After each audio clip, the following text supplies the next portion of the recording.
نائیڈو صاحب کے نائب صدر اور ہمارے مہدی صاحب،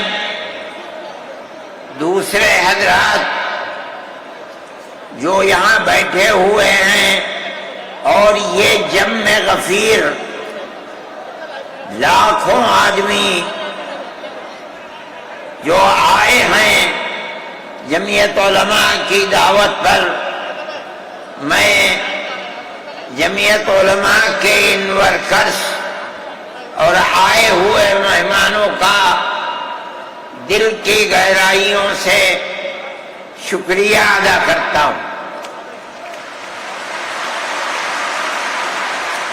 جن لوگوں نے جمعیت علماء ہند کی دعوت پر اپنے احباب کو جمع کیا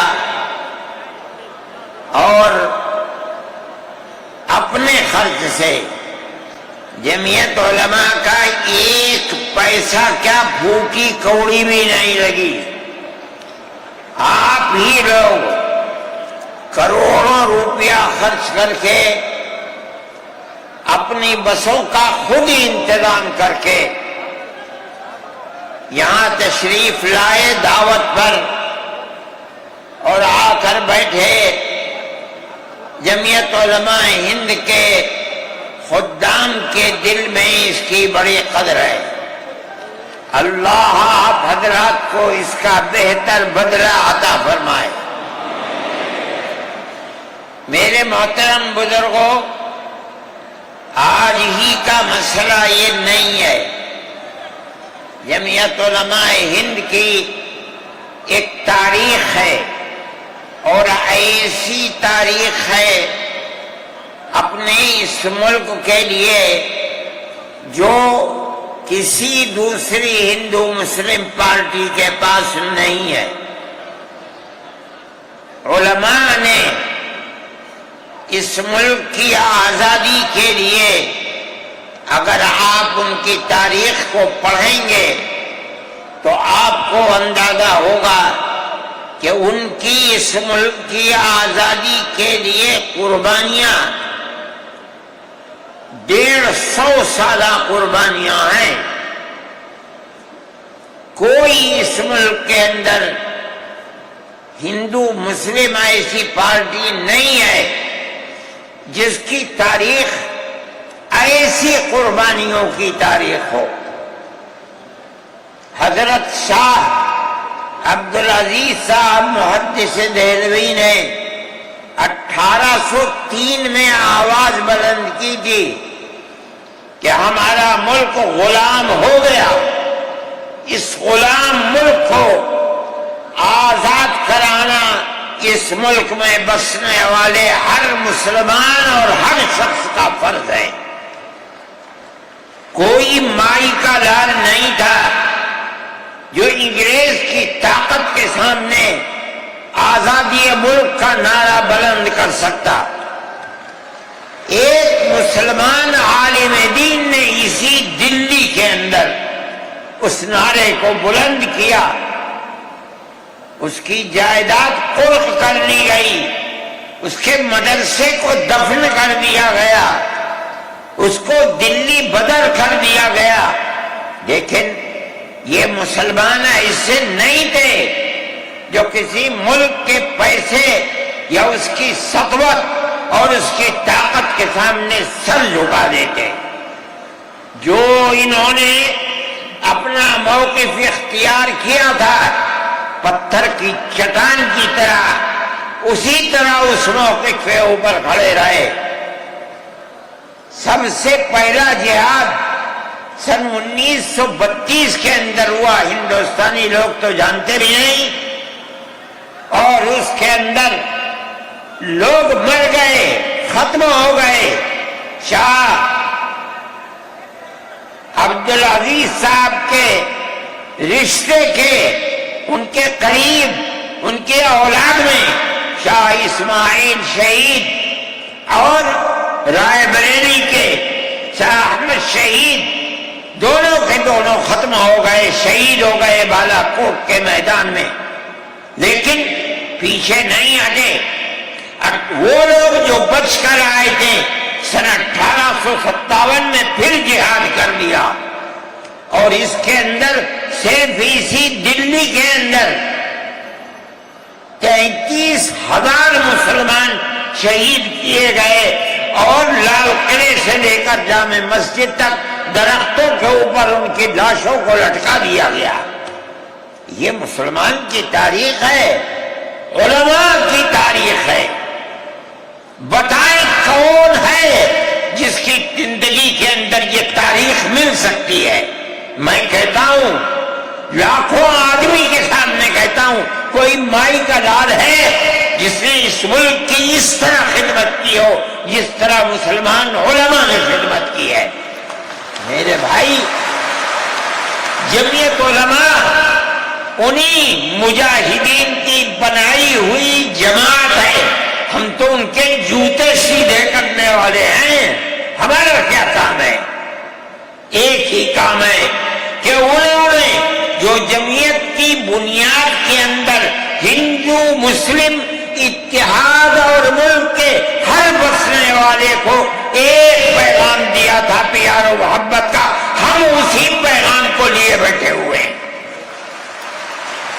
ہمارا کام صرف اتنا ہے، دنیا توڑنا چاہتی ہے، حکومتیں برباد کرنا چاہتی ہیں، فرقہ پرست ذہنیت آگ لگانا چاہتی ہے، یہ نعرہ دینا چاہتی ہے کہ ہندو الگ، سکھ الگ، مسلمان الگ۔ ہم کہتے ہیں نہیں، ہندو مسلم سکھ عیسائی بھائی بھائی۔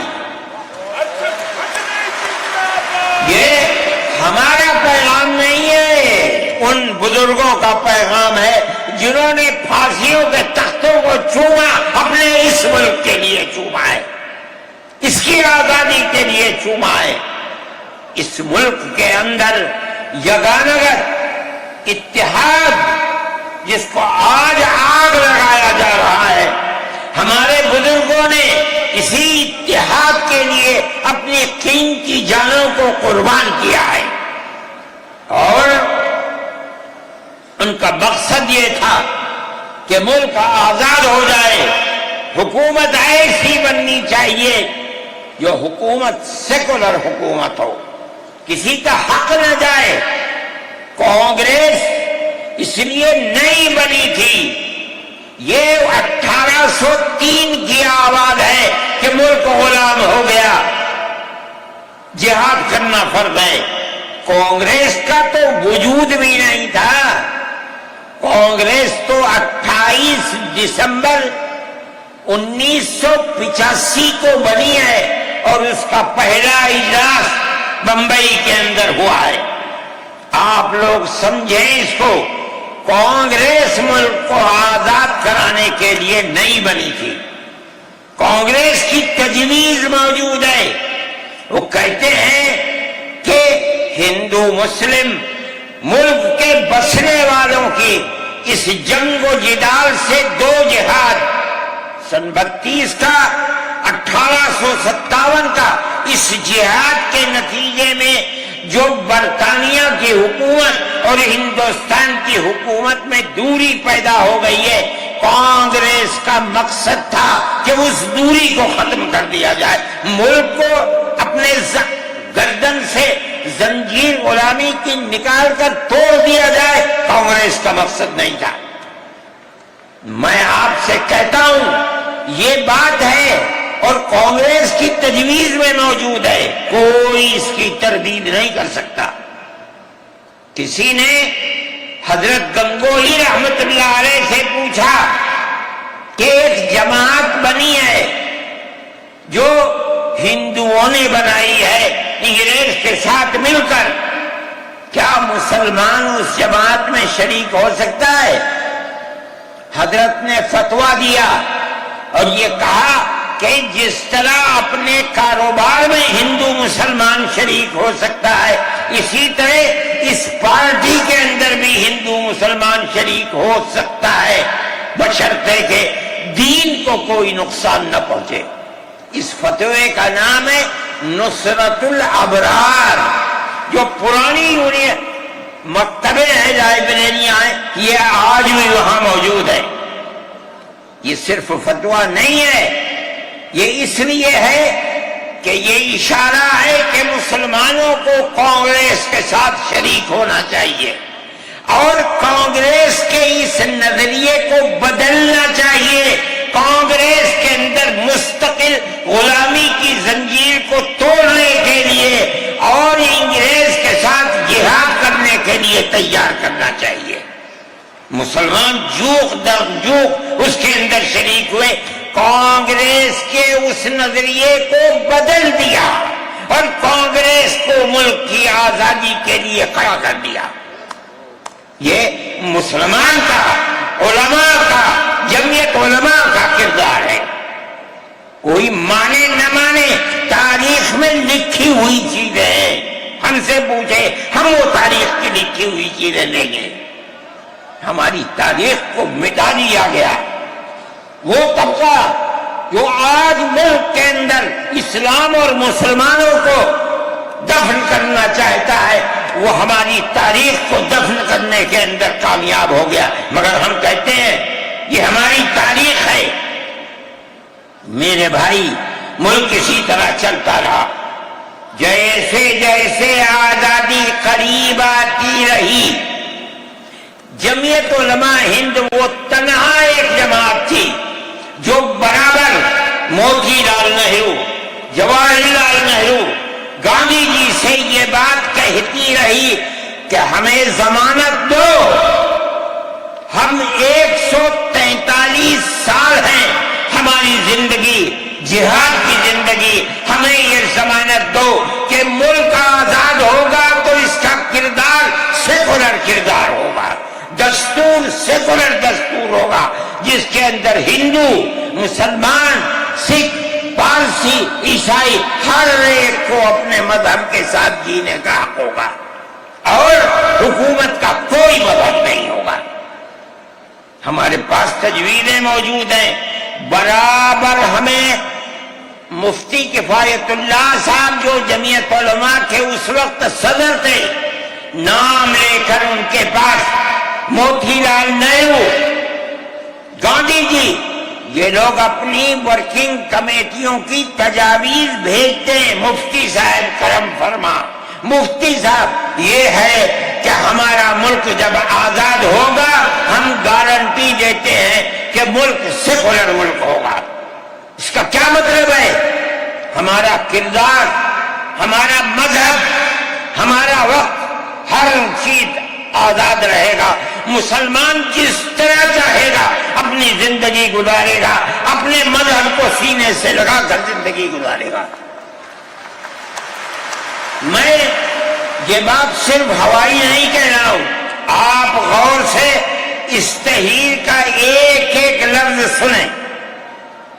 ہری پور ضلع سورت کا اجلاس عام جو 19، 20، 21 فروری 1938 میں، 47 میں ملک آزاد ہوا. یہ اجلاس 1938 میں، اس سے بھی 9 سال پہلے، یعنی آج کے مقابلے میں 80 سال پہلے یہ اجلاس ہوا تھا. اس کے اندر تجویز دیکھیے آپ. ورکنگ کمیٹی نے 1937 میں اپنی کلکتے کی میٹنگ میں اقلیتوں کے حقوق پر جو تجویز پاس کی تھی اسے یہ کانگریس منظور کرتی ہے. اس وقت کی بات ہے. اور نئے سرے سے اعلان کرتی ہے کہ ہندوستان کی اقلیتوں کے تمدنی، مذہبی اور لسانی حقوق کی حفاظت کرنا کانگریس کا پہلا فرض اور بنیادی پالیسی ہے. تاکہ حکومت کی کسی بھی ایسی اسکیم میں جس میں کانگریس شریک ہو، اقلیتوں کو ترقی اور نشو و نما کا زیادہ سے زیادہ موقع مل سکے. آپ الفاظ پر غور کیجئے.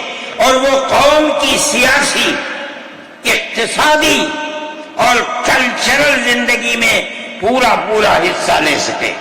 اس کے بعد اس بنیاد پر مسلمانوں کو مطمئن رہنا چاہیے کہ آزاد ہندوستان کی حکومت میں ان کا مذہبی فرائض، اذان، نماز، جمعہ، عید، روزہ، حج، زکوٰۃ، مذہبی تبلیغ، مساجد، مقابر، قربانی، مذہبی جلوس، مذہبی جلسے وغیرہ جملہ مذہبی رسوم اور مذہبی ادارے محفوظ ہوں گے، اور اسی طرح ان کی تہذیب و تمدن، ان کے تعلیمی ادارے، خانقاہیں، امام باڑے، عیدگاہیں، تکیے، کربلائیں، آثار قدیمہ، اوقاف وغیرہ سب محفوظ ہوں گے، اور اسی طرح ان کی زبان، ان کی شاعری، رسم الخط وغیرہ سب کے سب آزاد اور محفوظ ہوں گے، کسی پر کوئی رکاوٹ اور قید نہ ہوگی۔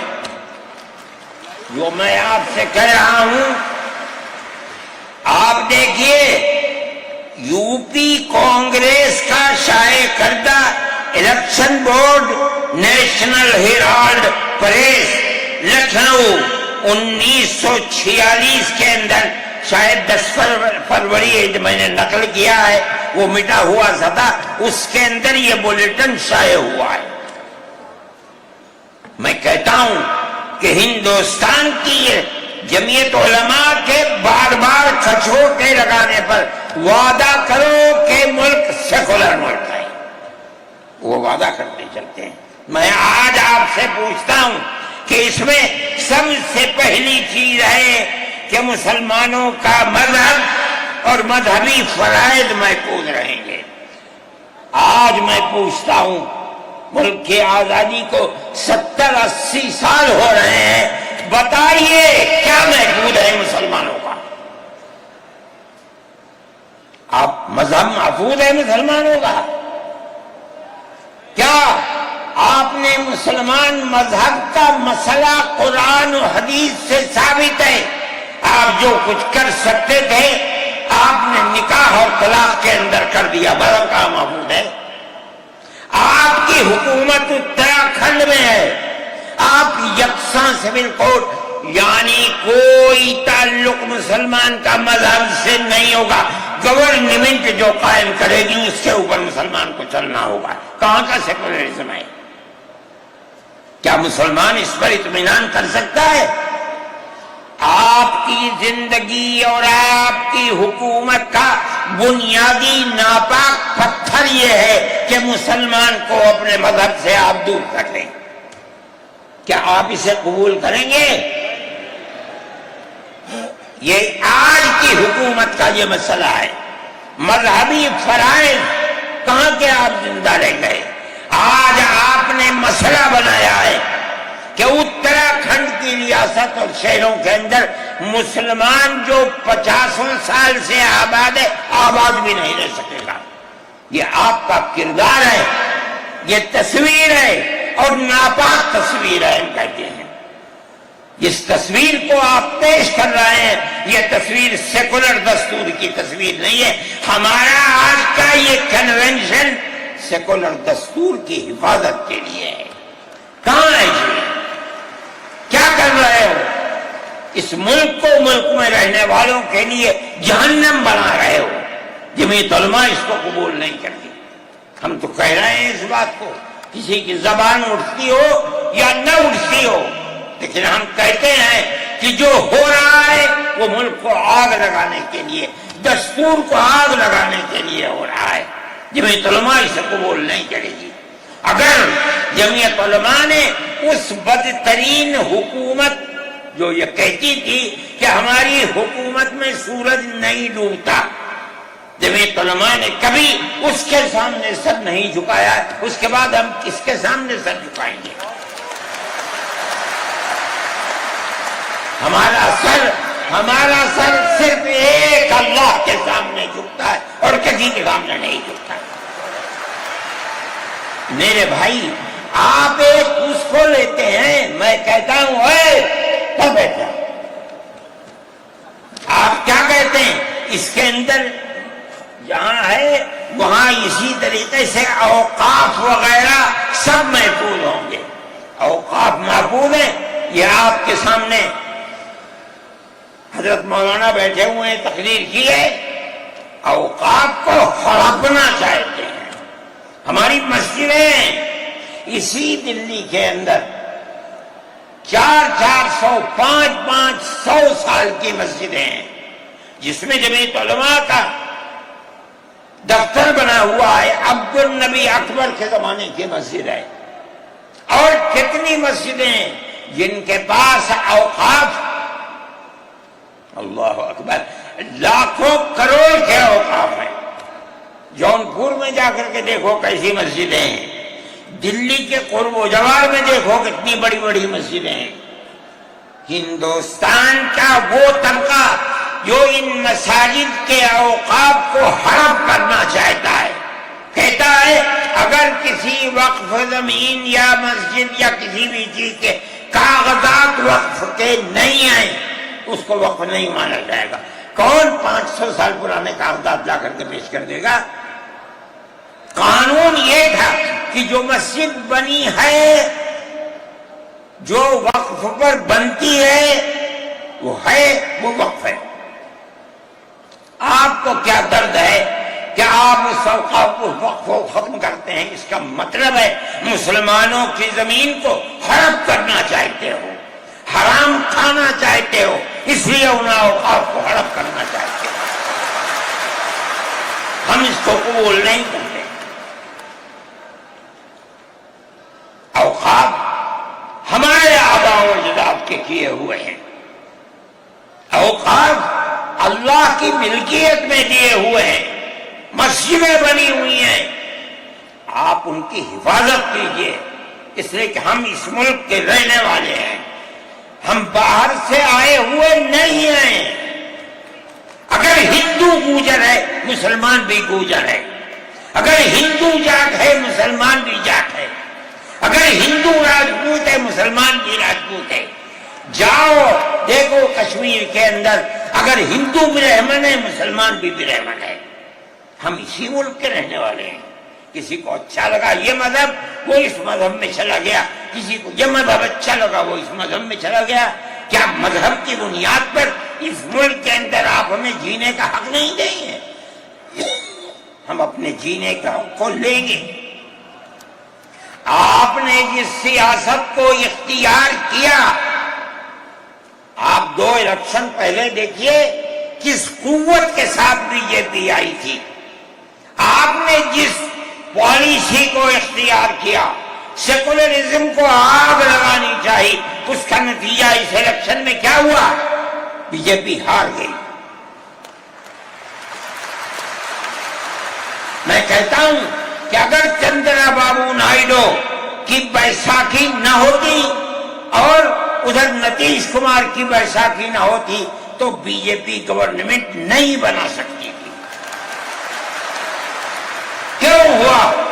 وہ جو 14 سال پہلے اتنی قوت کے ساتھ آئی تھی کہ لگتا تھا کسی دوسری جماعت کا چراغ ہی نہیں جل رہا ہے، وہ چراغ آج بجھ کیسے گیا؟ اس پالیسی کی وجہ سے۔ ملک کی پالیسی اگر بھائی بھائی کی ہوگی ملک زندہ رہے گا۔ ایک باپ کی اولاد 5 4 3 اگر پیار و محبت کے ساتھ رہیں گے وہ گھر آباد رہے گا، اگر دشمنی ہوگی سب برباد ہو جائیں گے۔ ہماری یہ پالیسی ہے کہ ہندو مسلمان سکھ عیسائی سب ایک دوسرے کے ساتھ بھائی بھائی ہیں۔ آپ اس پالیسی کو کیوں مخالفت کرتے ہیں؟ ہم اسی طرح چلتے ہیں۔ جمعیت علماء ہند کا یہی کردار ہے، جمعیت علماء ہند آج بھی یہی کرتی ہے۔ میں نے ابھی چند مہینے ہوئے میوات کے اندر لوگ لٹ گئے، پس گئے، ان کو جمع کیا، ہم نے ان سب کو 1-1 لاکھ یا 2-2 لاکھ روپے دیے جا کر کے، مسلمان بھی تھے ہندو بھی تھے، ہم نے ان کو دیا، وہ خوش ہو گئے۔ ہم ہر سال تقریباً 1.5 کروڑ روپے دیتے ہیں بچوں کو جو پڑھنے والے ہوتے ہیں، جو غریب ہوتے ہیں، اونچی تعلیم کے لیے۔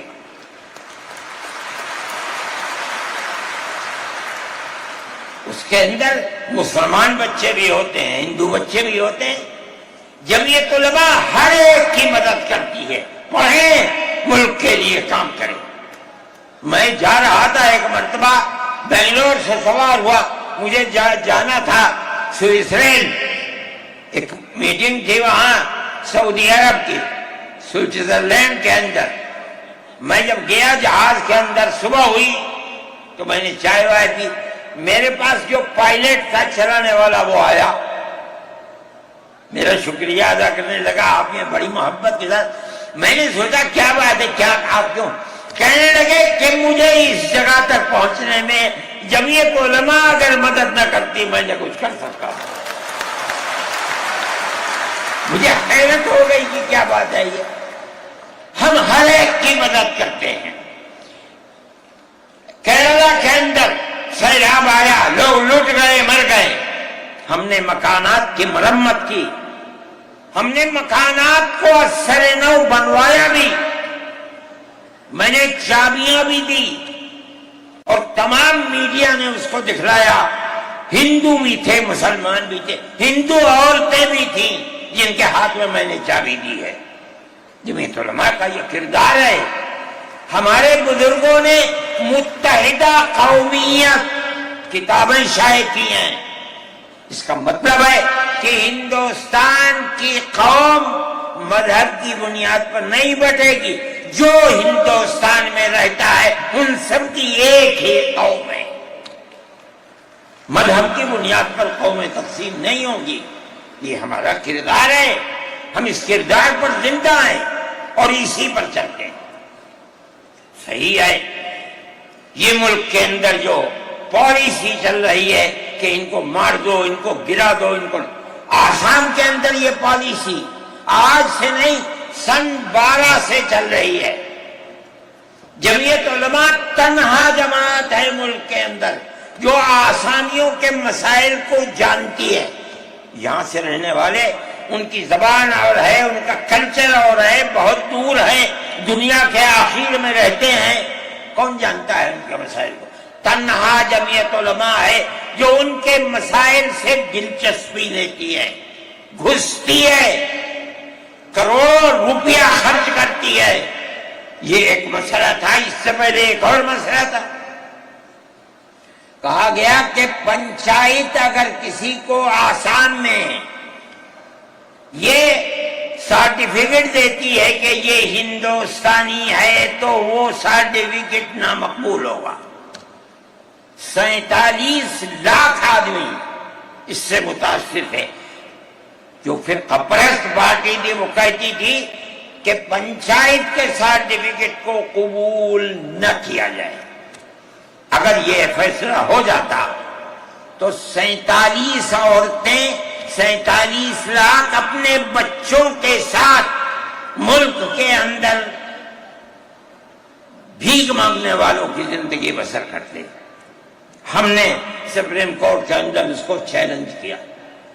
سپریم کورٹ کہا جاتا ہے، لیکن در حقیقت یہ ملک میں بسنے والے ان غریب اور لاچار لوگوں کی پناہ گاہ جن کے سامنے ملک میں کوئی راستہ نہیں بچتا، تو وہ کورٹ میں پہنچتے ہیں کہ ہماری مدد کرو۔ ہم پہنچ گئے، اپنے لیے نہیں، ان غریبوں کے لیے پہنچے جو 47 لاکھ تھے۔ آپ نہیں جانتے، اس کے اندر 24 لاکھ ہندو عورتیں تھیں۔ آپ سمجھیں، اور جمعیت علماء گئی۔ میں بہت پریشان تھا کہ الہ العالمین کوئی مدد کرنے والا علاوہ تیرے کوئی مدد کرنے والا نہیں ہے۔ میں اللہ کا فضل کرتا ہوں کہ جو کورٹ اور وہیں کا وکیل چیف جسٹس تھا، آسامی کا تھا. مجھے خطرہ تھا کہیں یہ آسامیوں کے ساتھ نہ چلا جائے، گورنمنٹ کے ساتھ نہ چلا جائے. اللہ کی قدرت ہے کہ فیصلہ یہ آیا کہ وہ سرٹیفکیٹ جو پنچایت نے دیا قبول کیا جائے گا. میں نے کہا کہ مجھے اپنی زندگی میں کبھی اتنی خوشی نہیں ملی جتنا آج اس فیصلے سے خوشی ہوئی ہے. کیوں؟ صرف مسلمان کے لیے نہیں، یہ ہمارا کردار ہے جو ہمیں اپنے بزرگوں سے ملا ہے، جو جمعیت علماء کی اساس ہے، جو ان کا کردار تھا. ہم نے اس کی سراہنا کی. اس کے بعد دوسرا مسئلہ آ گیا. دیکھیے، سمجھیے مسئلے کو. سارے ہندوستان کے اندر قانون یہ ہے کہ جو سب سے پہلی مردم شماری سن 47 میں ملک آزاد ہوا، سن 51 کے اندر پہلی مردم شماری ہے. جس کا نام اس مردم شماری میں ہے وہ ہندوستان ہے. جس کا نام اس مردم شماری میں نہیں ہے، اگر دوسری مردم شماری میں وہ کہیں سے آ کر بسا اور اپنا نام لایا، وہ ہندوستانی نہیں. اچھا، پاکستان ایک مغربی پاکستان تھا، ایک مشرقی پاکستان تھا. اندرا جی نے اپنے زمانے کے اندر تمام جھگڑوں کو ختم کرنے کے لیے مغربی پاکستان کو الگ، مشرقی پاکستان کو الگ کیا. جنگ ہوئی، مشرقی پاکستان ٹوٹ گیا اور بنگلہ دیش بن گیا. اس وقت بہت بڑی بمباری ہوئی دونوں ملکوں کے اندر، ادھر کے لوگ ادھر، ادھر کے لوگ ادھر. سب لوگ بیٹھے، راجو بیٹھے، بی جے پی بیٹھی، جو وہاں کی پارٹیاں تھیں صوبائی وہ بیٹھی، اور سب نے بیٹھ کر طے کیا کہ آسام کے اندر ہندوستانی ہونے کی دلیل سن 71 کی مردم شماری ہوگی. سارے ملک سے الگ، سارے ملک میں مردم شماری میں ہندوستانی ہونے کے لیے 51 کی ہے، مگر سب پارٹیوں کے دستخط ہیں اس کے اوپر. آسام کے اندر 51 نہیں 71 ہوگی. اب آپ دیکھیے، جو فرقہ پرست، اور میں کہتا ہوں ببانگ دور کہتا ہوں کہ آسام کے چیف منسٹر کا کردار بدبودار کردار ہے، خراب کردار ہے، مسلمان کو دفن کرنے کا کردار ہے. وہ یہ کہتا ہے کہ آسام کے سوا آسام کے اندر مردم شماری 71 نہیں، جیسے سارے ہندوستان میں 51 ہے، اسی طرح آسام کے اندر بھی 51 ہوگی. آپ سمجھتے ہیں اس کا اثر؟ آج اس کا اثر یہ ہوگا کہ اگر 71 ٹوٹ جائے اور 51 پر آ جائے تو آسام کے اندر 1.5 کروڑ بچے اور بڑے سب ہندوستان سے باہر ہو جائیں. کہاں جائیں گے؟ صرف مسلمان کی مخالفت، کھانا ہضم نہیں ہوتا ہے بغیر مسلمان کی بربادی کے. کوئی نہیں تھا، تنہا جمعیت علماء تھی. اس کے اندر بڑا کردار ہے مولانا مشتاق انصر کا، جو جمعیت علماء آسام کے صدر ہیں. وہ میرے ساتھ شانہ بشانہ کھڑے رہے اور 12 سال سے زیادہ مقدمہ لڑا. کروڑوں روپیہ اس کے اوپر خرچ کیا گیا. یہ خدا کی قدرت ہے. آج آیا تو یہ طے کر دیا گیا کہ 51 نہیں، آسام میں 71 ہی بنیاد بنے گا. اس کا کیا مطلب ہے کہ آپ نے آسام کی 80 لاکھ کی آبادی کو زندہ کر دیا جو موت کے کنارے پر کھڑی ہوئی تھی. مجھے افسوس ہے کہ لوگوں کا یہ قول مجھ تک پہنچا ہے کہ کسی نے آسام کے چیف منسٹر سے یہ بات کہی کہ اب کیا ہوگا، کہنا ہماری صحت پر کوئی اثر نہیں پڑتا ہے۔ کیا مطلب ہے؟ ہم آسام میں مسلمانوں کو چین کا سانس نہیں لینے دیں گے۔ دیکھیں کب تک چلتے ہیں۔ اگر جمعیت علماء زندہ ہے اور اللہ نے ہمیں زندہ رکھا، ہم دیکھیں گے کہ کیا کرتے ہیں، ہم زندہ ہیں۔ میرے بھائی، یہ جمعیت علماء کا کردار ہے، ہم اس کے پیچھے چلتے ہیں۔ جمعیت علماء زندہ باد، مدنی زندہ باد۔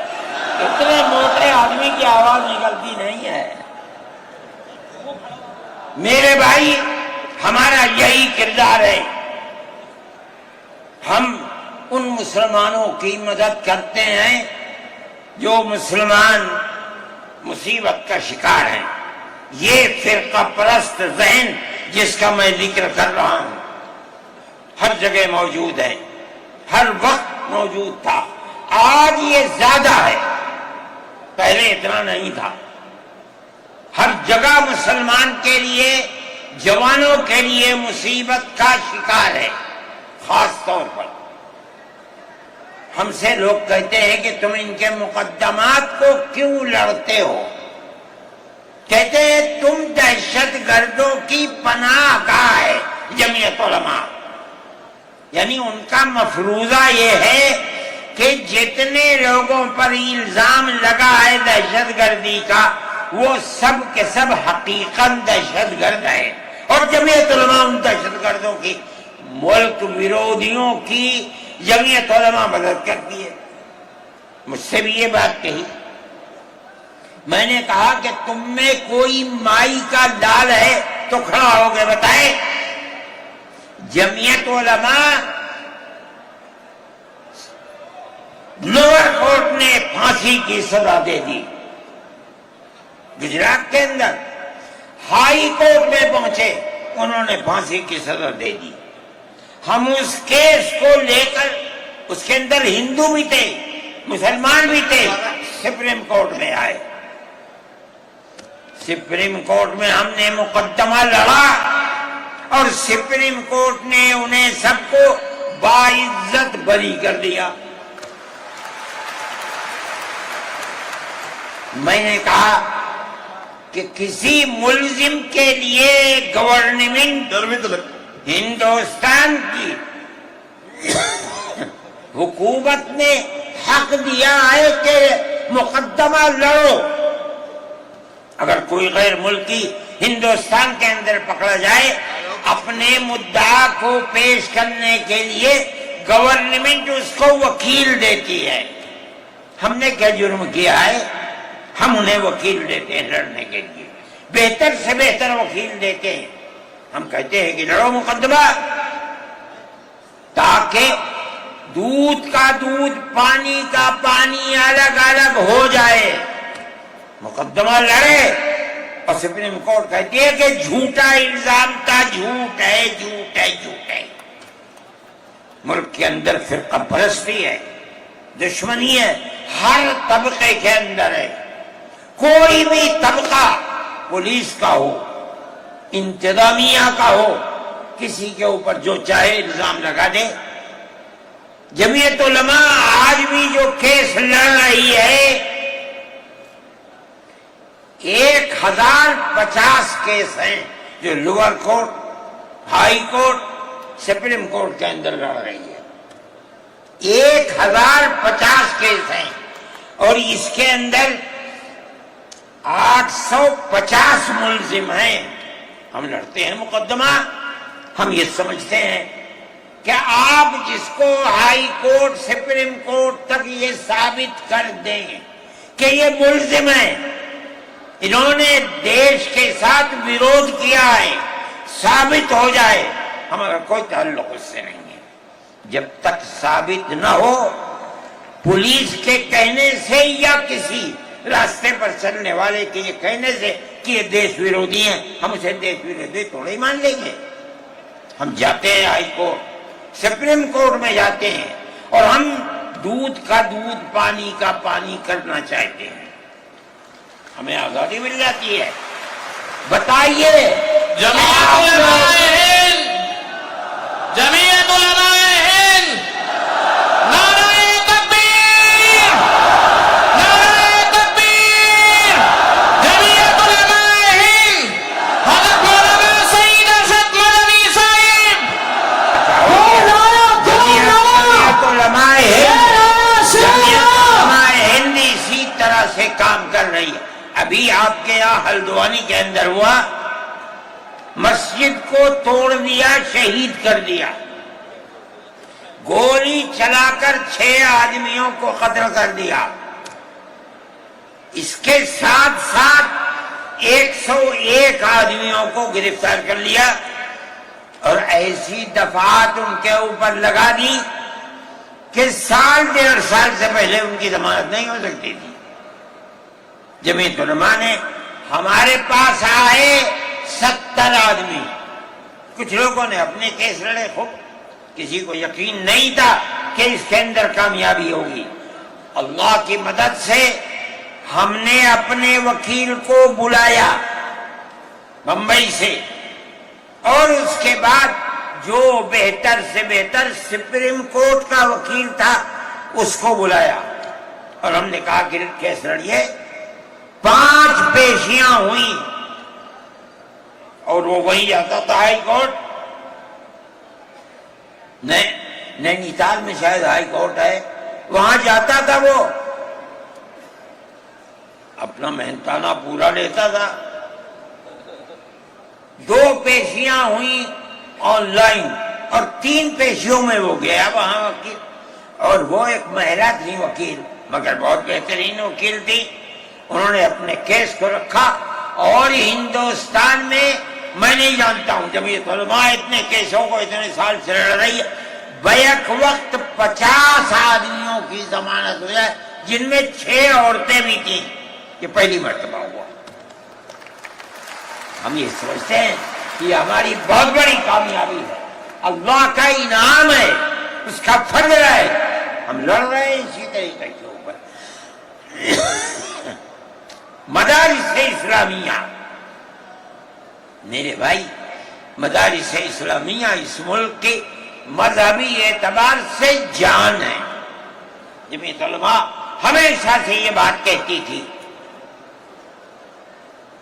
کہ مدارس، ام المدارس دارالعلوم دیوبند ہے۔ حضرت نانوتوی رحمت اللہ علیہ نے جو دستور بنایا، وہ دستور یہ تھا کہ کسی گورنمنٹ سے کوئی مدد نہیں لی جائے گی۔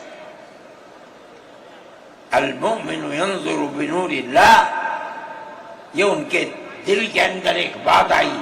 میں کہتا ہوں کہ اگر یہ بات نہ ہوتی اور حکومتوں سے پیسے لے لے کر مدارس چلتے، آج ان مدارس کی جان نکل چکی ہوتی۔ آزاد ہے مدارس، کسی گورنمنٹ کا ایک پیسہ ہمارے پاس نہیں ہے۔ مسلمان رکشہ چلانے والا، مزدوری کرنے والا، دولت مند، کاروبار کرنے والا، ہر مدرسہ ایک ہاتھ سے دیتا ہے، دوسرے ہاتھ کو پتہ نہیں چلتا۔ اللہ کا فضل ہے۔ اسی طرح مدارس دین کی خدمت کر رہے ہیں۔ ہم یہ سمجھتے ہیں کہ دین کی بقا ہندوستان کے اندر، اس کے اندر بنیادی کردار مدارس اسلامیہ کا ہے۔ لوگ کہتے ہیں تبلیغ کا ہے، میں کہتا ہوں ہاں تبلیغ کا بھی ہے، اصل کردار مدارس اسلامیہ کا ہے۔ ارے بھائی، مولانا الیاس صاحب رحمت اللہ علیہ نے تبلیغ کی بنیاد رکھی، کہاں کے تھے؟ مدرسوں سے پڑھ کر کے نکلے تھے۔ مولانا یوسف صاحب نے کام کیا اپنے باپ کے طریقے پر، کہاں سے نکلے؟ مدرسے سے پڑھ کر کے نکلے تھے۔ مولانا چلے گئے، مولانا انعام صاحب، پھر اس کے بعد مولانا اظہار صاحب۔ آج دیکھ لیجئے جو بچے کام کر رہے ہیں وہ سب مدرسوں سے پڑھ کر کے، ان کے اولاد بھی مدرسوں کے اندر پڑھ رہے۔ اصل کردار دنیا کے اندر، ہندوستان میں نہیں، چاہے جہاں دنیا میں چلے جاؤ، اصل کردار مدارس اسلامیہ کا ہے۔ اگر کسی روئے زمین میں آج کہیں کوئی مسلمان اللہ کہتا ہے، میں سمجھتا ہوں دیکھ لو کہیں نہ کہیں کسی مدرسے سے جڑا ہوا ہوگا۔ نعرہ تکبیر! مدارس اسلامیہ ہندوستان زندہ باد! آئین کا محافظ کون ہے؟ ارشد مدنی، ارشد مدنی، آئین کا میں محافظ کہتا ہوں، کون ہے؟ ارشد مدنی، ارشد مدنی۔ مدارس اسلامیہ کا یہ کردار ہے۔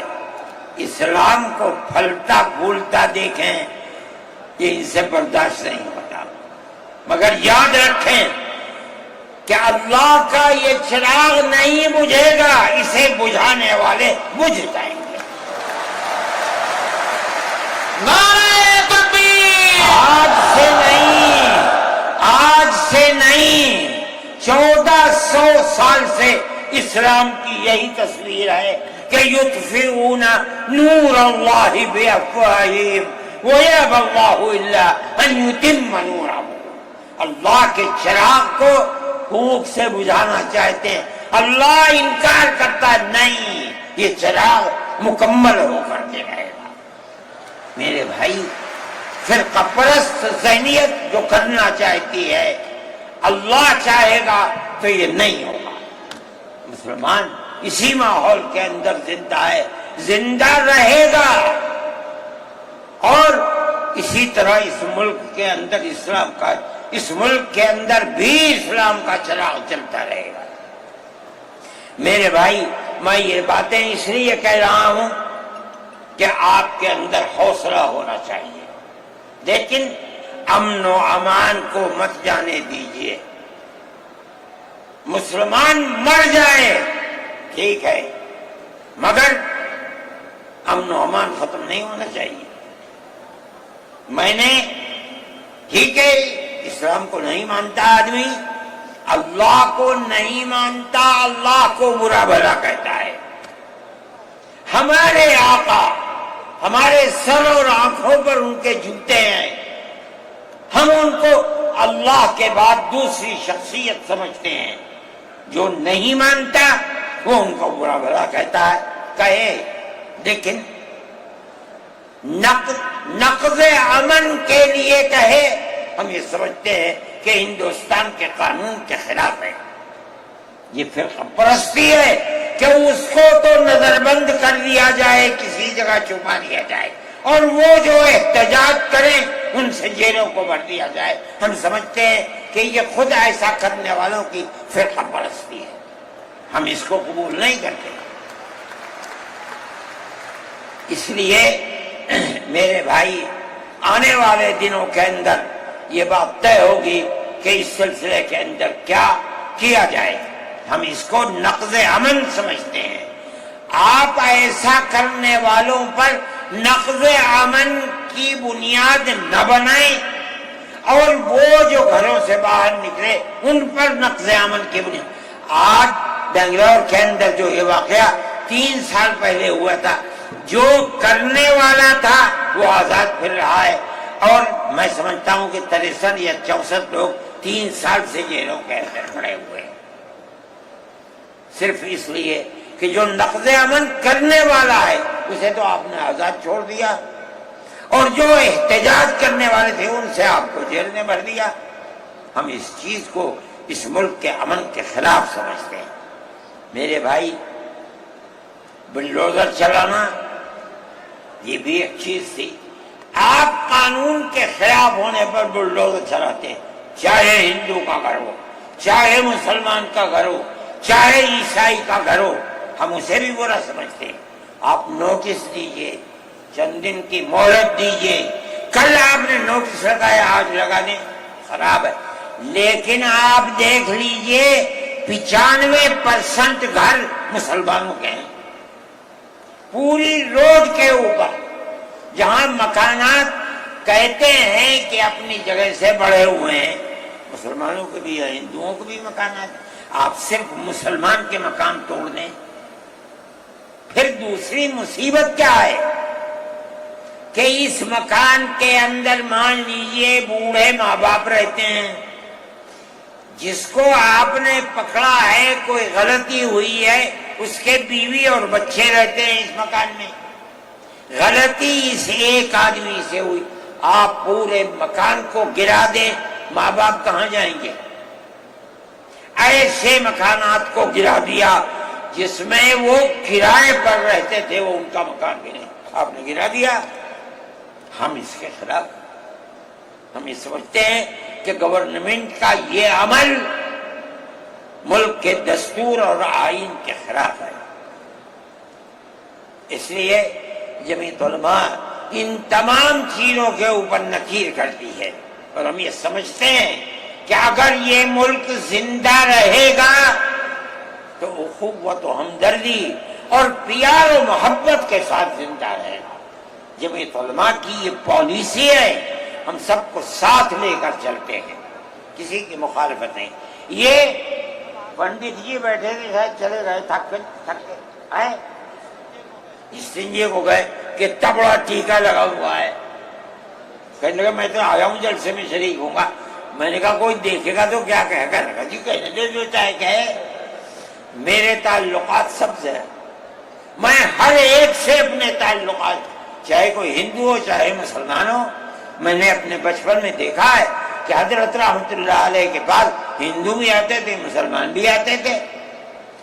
میں نے یہ بھی دیکھا ہے کہ ایک گاؤں کے اندر جبیرن میں حضرت کار سے جا رہے تھے، میں بیٹھ گیا، وہاں جا کے میں نے دیکھا کہ ایک ہندو جو اس گاؤں کا پڑھا لکھا آدمی تھا، ہو سکتا ہے حضرت کے ساتھ کہیں جیل میں ہو، اس کے یہاں اس زمانے کے اندر جب پانی نکالنے کے لیے انجن کا رواج نہیں تھا، اس نے لگایا اور حضرت کو بلایا تھا کہ حضرت اس کے اندر بسم اللہ کر کے شروع کر دیں۔ حضرت کا بڑھاپا تھا، وہ اسے چلانے، تو وہ بھی لگا اور بھی لوگ لگے اور حضرت بھی لگے اور اسے چلایا اور پانی نکلنے لگا۔ یہ تعلقات تھے، ہم آج بھی اسی کے اوپر قائم ہیں۔ بغیر پیار و محبت کے ملک نہیں چلے گا، آپ کو یہ چلانا پڑے گا۔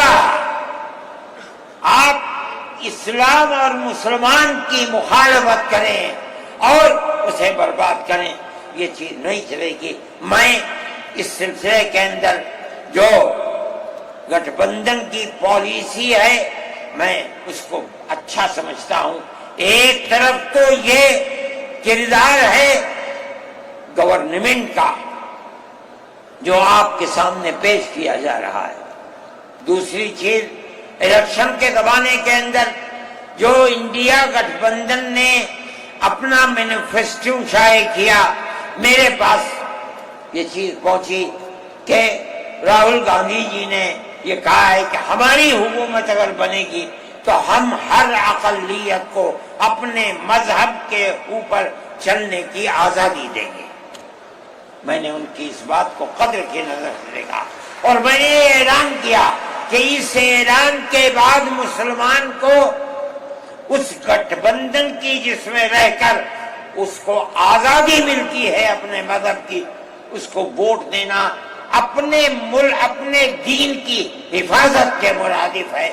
اور مجھے بڑی خوشی ہے کہ سارے ہندوستان کے مسلمانوں نے ایک جٹ ہو کر کے گٹھ بندھن کو ووٹ دیا اور گٹھ بندھن اس طرح سے آگے نکلا اور بی جے پی ہار گئی۔ میرے بھائی، یہ جمعیت علماء کی پالیسی ہے اور جمعیت علماء اس پالیسی کے اوپر زندہ ہے۔ مسئلہ فلسطین کا ہے، بڑی عجیب بات ہے۔ فلسطین آزاد ملک ہے، حقیقت یہ ہے۔ آپ یہ دیکھیے، جب دولت عثمانیہ کو دنیا کی بڑی طاقتوں نے مل کر ختم کیا اور خلافت اسلامیہ ترک میں ختم ہو گئی، تو امریکہ، روس، برطانیہ، انہوں نے مل کر ایک یہودی حکومت قائم کی، اسرائیل ہے۔ اس کی ایک حدود اربع تھی، اس کے اندر فلسطین یعنی بیت المقدس نہیں تھا۔ جب وہاں اسرائیل ہو گیا، امریکہ اس کا سرپرست بن گیا۔ اب اسرائیل نے آگے بڑھ کر فلسطین کے اندر اپنے پیر جمائے اور بیت المقدس کو لینا چاہا۔ نتیجہ یہ ہوا کہ جب ہوئی اردن کے اندر اور بیت المقدس پر بھی قبضہ کیا اور اس کے ساتھ ساتھ فلسطینیوں کو غلام بنایا۔ ابھی دل نہیں تھما، تھوڑے دنوں کے بعد پھر آگے بڑھا اور گولان کی وہ پہاڑیاں جو شام کے اندر تھی ان کے اوپر قبضہ کر لیا۔ جس دن پہلا حملہ بولا فلسطینیوں نے، ہمارے ملک کے پرائم منسٹر نے یہ کہا کہ یہ دہشت گرد ہیں۔ مجھے بڑا افسوس ہوا کہ یہ تاریخ کی دنیا کی نہیں جانتے۔ ایسا لگتا ہے جیسے ہی انہوں نے دنیا کو دیکھا ہی نہیں۔ میں نے اعلان کیا، میں نے یہ کہا کہ جو یہ کہتے ہیں کہ یہ دہشت گرد ہیں، اگر یہ دہشت گرد ہیں اور غلامی کی زنجیروں کو توڑنا یہ دہشت گردی ہے، گاندھی جی بھی دہشت گرد تھے، نہرو بھی دہشت گرد تھے، ہمارے اکابر بھی دہشت گرد تھے۔ یہ ایسی بات ہے جس کی کوئی تعویل نہیں ہو سکتی۔ اللہ کا فضل ہے، اس کے بعد سے آج تک کبھی یہ نہیں کہا گیا کہ دہشت گرد ہے۔ لیکن مجھے افسوس ہے، میں نہیں مانتا ہوں اس بات کو، لیکن ہندوستان کی یہ غلط پالیسی اگر ہے، میں گیا عرب، میں نے لوگوں سے سنا کہ ہندوستان کا بارود فلسطینیوں کے مارنے کے لیے اسرائیل میں ہو رہا ہے استعمال۔ کہنے والوں نے کہا کہ ہندوستان کے فوجی بھی اسرائیل کے ساتھ لڑ رہے ہیں۔ میں اس کی تصدیق نہیں کر سکا ہوں، اتنے میں بات نہیں، مگر میں یہ کہتا ہوں کہ کھل کر پالیسی ہونی چاہیے۔ آپ اگر فلسطینیوں کے قتل عام پر بازی امریکہ کی طرح کہیے کہ ہماری فوجیں اسرائیل کے ساتھ، آپ بھی کہیے کہ ہماری فوجیں لڑ رہی ہیں، اور اگر نہیں ہے اپنے دامن کو پاک کیجیے۔ میں یہ سمجھتا ہوں کہ اس طرح کا قتل عام کہ ساری دنیا ایک طرف کھڑی ہوئی ہے، لیکن یہودی طاقت کے ساتھ کیونکہ سر پر امریکہ ہے، تجویز آتی ہیں اسرائیل کے، نہیں، اسرائیل کے خلاف نمبر 2 پر ہے۔ سب سے پہلی تجویز امریکہ کے خلاف آنی چاہیے، اس لیے کہ جو بم برس رہے ہیں وہ امریکہ کے ہیں، جو فوج لڑ رہی ہے وہ امریکہ کی ہے۔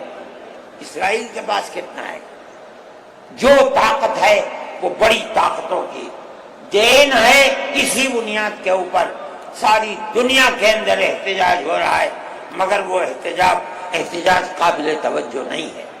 جمعیت علماء ان مسائل کو سمجھتی ہے، ہم نے اپنی بات آپ سے کہی ہے۔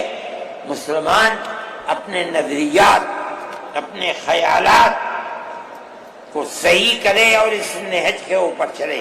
میں پھر کہتا ہوں، آپ ہندو مسلم اتحاد، آپ جس گاؤں میں ہیں وہاں اتحاد رکھیے، اپنے کھیت میں ہیں وہاں اتحاد رکھیے، بازار میں بیٹھے ہیں وہاں اتحاد رکھیے۔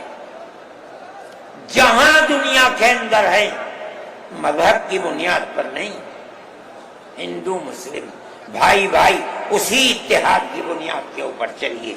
اگر آپ چلیں گے تو آپ اپنے ملک کے وفادار ہیں اور آپ صحیح راستے پر چلنے والے ہیں، اور اگر آپ وہ پالیسی خدا نخواستہ جو فرقہ پرست نظریے کی پالیسی ہے، اگر آپ اسے اپنائیں گے ملک تباہ ہو جائے گا، برباد ہو جائے گا۔ میں انہی نظریات کے ساتھ آپ حضرات سے اجازت لیتا ہوں اور اپنے ان احباب کا شکریہ ادا کرتا ہوں جنہوں نے توجہ دلا کر گھر گھر جا کر اپنے بھائیوں کو اس اجلاس میں آنے کے لیے آمادہ کیا ہے۔ جمعیت علماء کا پیغام پہنچایا ہے اور ان لوگوں نے یہاں آ کر اس اجلاس کی رونق کو بڑھایا۔ میں شہر دلی کے ان لوگوں کو جنہوں نے 25,000 لوگوں کو جو سیدھے رام لیلا گراؤنڈ میں پہنچے تھے ان کے ناشتے کا بندوبست کیا اور جمعیت علماء کے آواز بنانے والوں کے لیے محبت کا معاملہ کیا، میں ان کو بھی دلی شکریہ ادا کرتا ہوں۔